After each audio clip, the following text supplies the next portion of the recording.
Barak regional নিউজের এই মুহূর্তে আঞ্চলিক সংবাদে আমাদের সকল দর্শকদের জানাই স্বাগতম।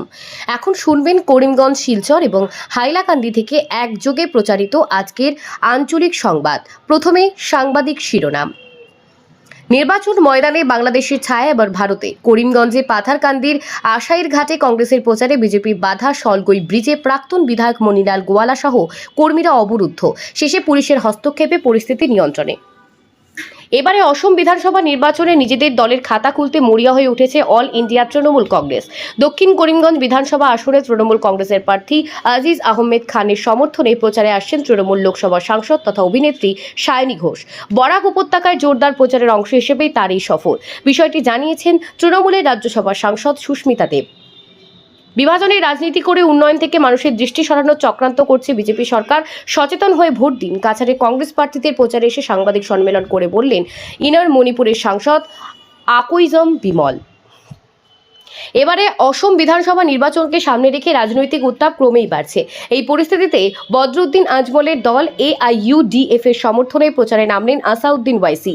2 ও 3 এপ্রিল অসমের অবস্থান করে তিনি AIUDF এর পক্ষে জোরদার নির্বাচনী প্রচার চালাবেন। এই দুদিনেই তিনি মোট 8টি জনসভা অংশগ্রহণ করবেন আসাদুদ্দিন ওয়াইসি। ইরান ইসরায়েল যুদ্ধের প্রভাব এবার ঘরে ঘরে।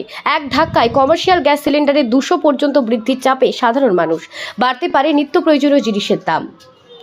6 এপ্রিল বরাকে প্রচারে আসছেন আসাদুদ্দিন ওয়াইসি ও বদরুদ্দিন আজমল। উত্তর করিমগঞ্জের বিশাল বাইক র্যালিতে শক্তি প্রদর্শন AIUDF এর। রাজ্যে 85 বছরের বেশি ও বিশেষভাবে সক্ষম ভোটারদের জন্য বাড়ি বাড়ি ভোট গ্রহণ শুরু করেছে নির্বাচন কমিশন।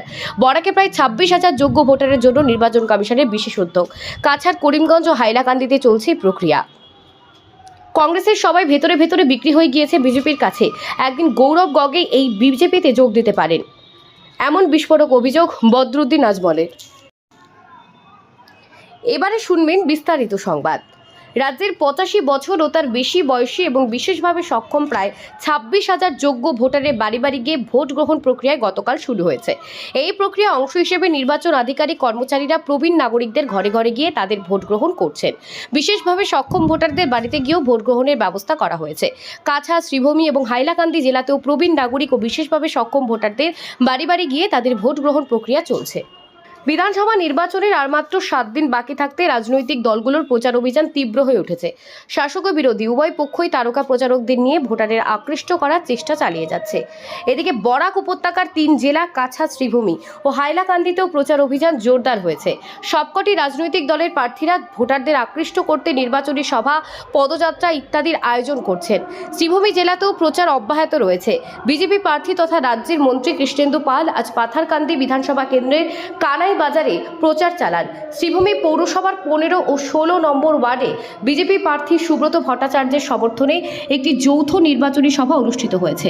অন্যদিকে উত্তর করিমগঞ্জের আসনে AIUDF এর মনোনীত প্রার্থী চৌধুরী উছাবা মবরুরের সমর্থনে আজ দরগা বাজারে একটি সভা অনুষ্ঠিত হয়। এছাড়াও আজই বড়ইগ্রাম এলাকায় অগপ বিজেপি মিত্রজোটের প্রার্থী ইকবাল হোসেন প্রচার চালান।